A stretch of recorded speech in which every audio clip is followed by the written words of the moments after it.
Bonjour la communauté, j'espère que vous allez bien en ce début de semaine, en ce lundi matin. Moi je vais très bien, je me sens bien, voilà. J'ai passé un bon week-end, un week-end tout simple.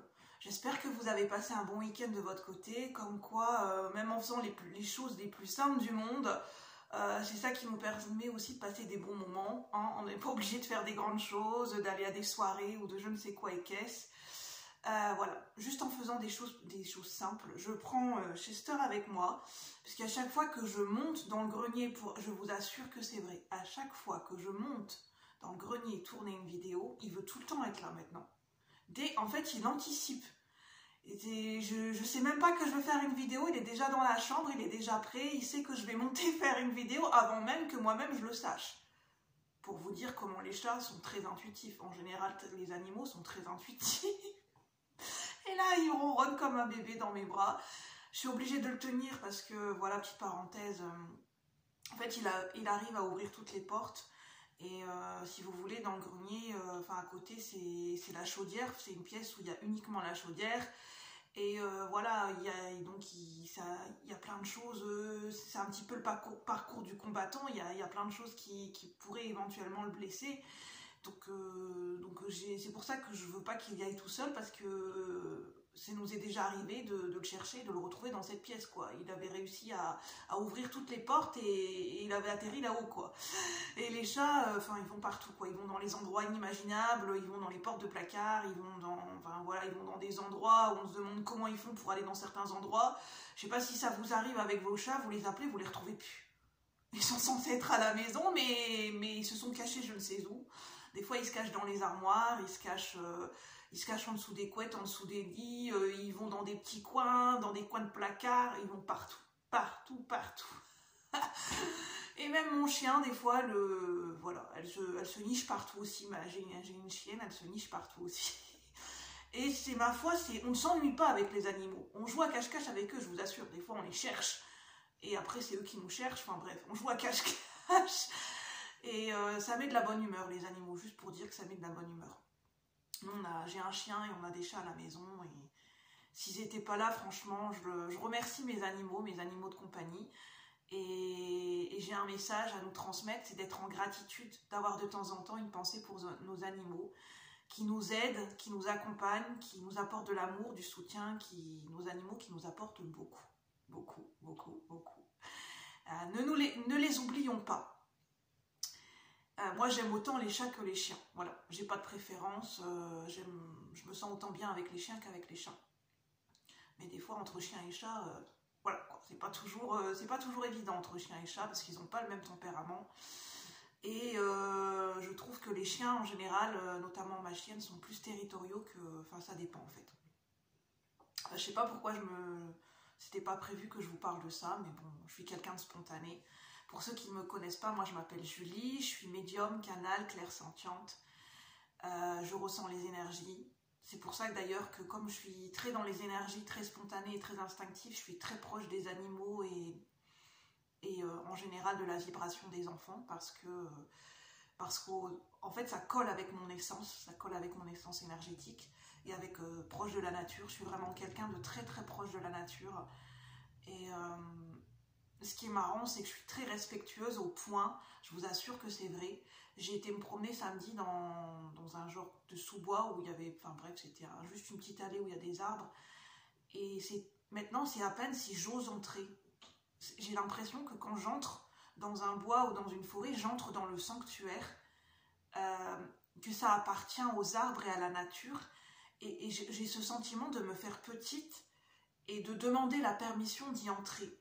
Et je sais qu'il y a des gens, ça va les prêter à faire sourire, mais je sais que je ne suis pas la seule à demander la permission pour entrer dans la nature parce que en fait, pour moi, la nature était là bien avant les êtres humains. Et on a tendance à empiéter sur le territoire de la nature, alors qu'en fait, je pense qu'il y a un respect à avoir. La terre ne nous appartient pas. Elle appartient aussi aux animaux et aux êtres vivants, à la nature, aux arbres, aux oiseaux, à la terre, aux minéraux, à l'eau. La terre n'appartient pas qu'aux animaux. Et ça, c'est un message que j'avais envie de transmettre aussi. Et c'est pour ça que moi, j'ai cette conscience-là quand je suis auprès de la terre. de la nature que je suis pas chez moi en fait. Quand je vais dans une forêt, je me dis, je rentre chez quelqu'un, je ne suis pas chez moi. Et même quand, je vous assure que c'est très bizarre, mais des fois je le sens quand je peux m'asseoir auprès d'un arbre ou pas. Des fois je sens que je n'ai pas la permission. Alors, ça peut prêter à sourire, mais je sens qu'il y a une limite. Qu'il y a certains endroits où je peux aller, d'autres, c'est pas comme une interdiction, mais je sens un respect à avoir.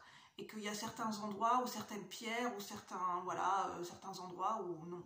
En fait, par respect, je ne m'assois pas à certains endroits parce que je ne le sens pas. Donc par respect et par gratitude pour les arbres et la forêt ou la nature, je ne le fais pas. Avant, je ne le sentais pas, mais maintenant, j'essaye de sentir, mais c'est pas toujours évident. Et voilà, j'ai un grand respect pour la nature. Et pour les, voilà, un très très grand respect pour la nature. Et d'ailleurs, quand je vois des déchets dans la nature et je vois qu'en fait, quand on marche sur l'herbe, on ne prête même pas attention qu'on est en train de marcher sur l'herbe, qu'on est en train de marcher près des arbres, que ce sont des êtres vivants qui ont une conscience comme nous, même s'ils ne parlent pas, ce sont des êtres vivants. Et quand je vois qu'il y a des êtres humains, ils marchent dans la nature avec aucune conscience, c'est limite qui balancent leurs mégots et qui balancent leurs déchets comme ça, sans aucun respect, sans aucune conscience, ça me fait mal, en fait je vous le dis, mais moi ça me fait mal au cœur de voir des déchets dans la nature, ça me brise le cœur quand je le vois et la plupart du temps ça me met en colère. Cette inconscience des fois de l'être humain, pas pour tout le monde, hein, attention, je suis en train de juger personne, mais des fois j'englobe tout le monde. Bon, pardon, parce que j'ai Sester qui commence à s'énerver. Je vais mettre sur pause, je vais le descendre parce que là, je pense qu'il en a marre et je vais revenir. J'ai envie de prendre le temps avec vous de discuter. J'espère vraiment que vous allez bien de votre côté. N'hésitez pas à commenter, à donner votre avis, à partager des sujets. Si vous avez envie de vous exprimer dans les commentaires, je vous lirai avec plaisir. Je reviens de suite. Je vous remercie. Je mets sur pause. Me revoilà, merci d'avoir patienté, j'ai pu descendre Chester, comme ça au moins ça va éviter que je le tienne et je ne veux pas le garder tout le long de la vidéo dans mes bras parce qu'il a besoin de vagabonder. Alors, c'était pas prévu que je vous parle des animaux, de l'écologie, et quand je parle de quelque chose, rien n'est hasard. Quelquefois, pour ceux qui ne me connaissent pas, je vais vous expliquer comment je fonctionne parce que je sens que c'est important. Alors, je suis quelqu'un, mais comme tout le monde, mais moi c'est très marqué chez moi, j'ai plusieurs facettes de ma personnalité qui s'expriment à des moments différents, selon ce que j'ai besoin de transmettre, parce que comme je suis un canal, c'est-à-dire que je canalise des énergies, des messages, des inspirations du monde invisible, enfin, c'est comme ça que je l'appelle, le monde invisible, parce que je ne sais pas comment le nommer en fait. Il y a certaines personnes qui disent le monde de l'au-delà. En fait, ce que je viens simplement vous dire, c'est que pour moi, de ce que j'ai expérimenté et de mes croyances à l'heure d'aujourd'hui, il y a plusieurs types d'énergie et plusieurs strates d'énergie dans le monde invisible. Il y a l'énergie des défunts, de nos chers disparus. Il y a l'énergie des êtres de lumière céleste qui ont des vibrations très très élevées, selon vos croyances, si vous y croyez. Le monde angélique, le monde archangélique, les maîtres ascensionnés. Les maîtres ascensionnés, c'est l'énergie de Jésus, Marie, de la Vierge Marie, de Bouddha. Enfin bref, il y a plusieurs types d'énergie et après c'est voilà, c'est selon les croyances de chacun et voilà, je vais pas rentrer dans, voilà, je pense que vous m'aurez compris. Moi, je me connecte à, voilà, je suis plutôt ouverte d'esprit, du moins j'essaye de l'être. Et c'est surtout que je me laisse guider par ma créativité, ma spontanéité et j'aime bien me connecter à mes ressentis, j'aime bien me connecter à des énergies invisibles. Depuis que j'ai découvert que je pouvais ressentir les énergies invisibles, en fait, ça m'apporte quelque chose parce que je suis en connexion avec ma véritable essence en fait. En fait, c'est très important, pour moi, ça me tient à cœur de me connecter au plan subtil parce que je sens que c'est chez moi. En fait, j'ai cette nostalgie d'un autre chez moi, en fait. Ça vient de mon âme, je pense, et Et c'est pour ça que le fait de me connecter au plan subtil, ça me ressource. Ça me fait du bien, ça m'aide et ça me ressource. Et ça me permet de tenir aussi des fois dans mon incarnation terrestre. Parce que pour moi, les énergies terrestres, des fois, comme je suis hypersensible, c'est trop lourd à porter en fait. J'ai du mal avec certaines vibrations qui sont très très plus pesantes, comme la tristesse, le chagrin, la colère, les drames qui se passent sur Terre, comme je viens de vous en parler au début de la vidéo. Ça me met tellement des fois dans de très très basses énergies que j'ai besoin d'aller me ressourcer dans les plans subtils et des fois c'est très très difficile parce que j'arrive pas toujours à monter mes énergies. C'est pour ça pour moi vivre des fois sur Terre c'est compliqué. Mais je suis une être humain, hein. Enfin, je suis un être humain comme tout le monde, hein. Je vis sur Terre, hein. Je vis pas dans les plans subtils, hein, enfin, je canalise des messages comme d'autres personnes le font de la même famille d'âmes. Je suis pas la seule à le faire, hein. Il y a d'autres personnes qui le font sur YouTube. Et d'ailleurs, vous pouvez aussi aller voir d'autres canalisations si ça vous parle sur YouTube, de d'autres créateurs YouTube. J'avais envie de vous partager un texte que j'ai écrit. Je suis pas, voilà, je me laisse guider. Je sens que j'ai plein de messages à vous transmettre, donc je parle et je laisse venir les messages. Dans tout ce que je vous transmets, faites le tri. Ne prenez uniquement ce qui résonne, ce dont vous avez besoin ici et maintenant, en accord avec votre vibration et votre libre arbitre, et que les choix et les décisions vous appartiennent. C'est pas, voilà, vos choix et vos décisions vous appartiennent. Voilà, c'est en votre âme et conscience à vous. Alors j'avais envie de vous dire ce que j'ai écrit parce que j'ai écrit quelque chose de ce matin et ça ne parle pas que, en fait ça parle pour un collectif et ça ne parle pas que pour moi. Et je pense que ça peut parler et aider d'autres personnes. Donc je vais vous le transmettre. Si je retrouve la page, parce que j'écris tellement ces derniers temps que je ne sais même plus où j'en suis des fois. Alors, on me dit de commencer à partir de là. Mais tout part déjà de nous, de notre centre-cœur, de notre centre, plexus solaire aussi.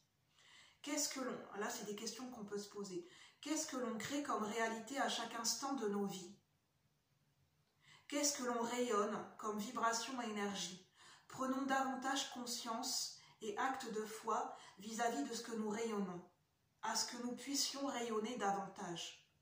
Rayonnons. Oui, mais choisissons bien notre moment. Moment de vérité. Là, c'était... en fait, j'ai noté, c'est lié à l'énergie du coming out, si ça parle à certaines personnes. La discrétion est aussi une vertu, tout comme la patience, car au fond de nous, on sait, nous savons, tu sais, que notre heure, notre temps viendra avec son apogée flamboyante.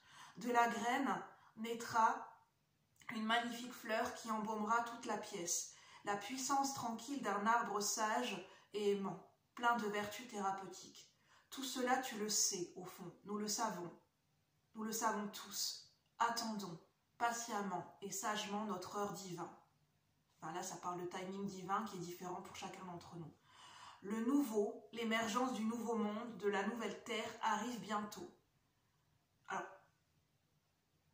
ça, prenez comme ça vous parle, parce que souvent ça c'est associé à des croyances New Age.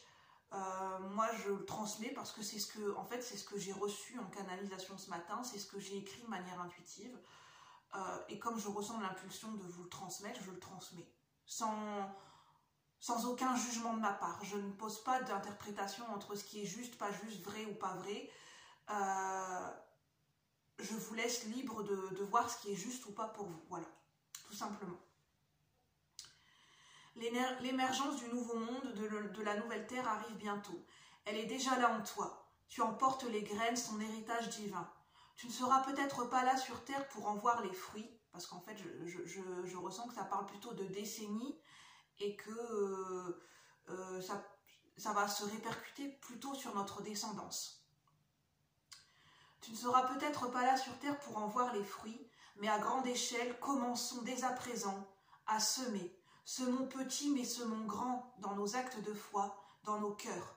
Semons, fleurissons en nous, laissons jaillir, fleurir la graine du nouveau, la fleur en déliquescence en nous, pour toujours et à jamais.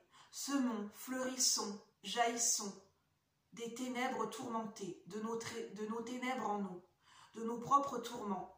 Remettons-les à la terre, à Gaïa. Elle en prendra soin, avec amour. Saura quoi en faire ou pas. Comment disposer de cette énergie déjà en labeur, en transformation. Recyclons, ne rejetons pas, transmutons. Voilà ce que j'avais envie de vous transmettre, c'est l'énergie de semer. Et ça rejoint aussi l'énergie de la nature, l'énergie de Gaïa. Qu'est-ce que l'on crée à chaque instant et l'énergie de semer et l'énergie de la conscience et de l'interconnexion. Et de notre responsabilité individuelle au niveau de ce qui se passe aussi à l'échelle collective. Après, chacun son libre arbitre et il n'y a pas d'obligation, pas de jugement. Chacun son chemin et... Oui, chacun son libre arbitre. Et ça revient à notre libre arbitre de créer ce que l'on souhaite à chaque instant de nos vies. Voilà, donc prenez uniquement ce qui résonne. Je vous souhaite une bonne journée. Je vous remercie de votre présence. N'hésitez pas à liker si vous avez aimé, à partager, à vous abonner si le cœur vous en dit. Moi, je vous retrouve bientôt pour de nouveaux partages. Bye bye la communauté, merci. À bientôt. Prenez soin de vous.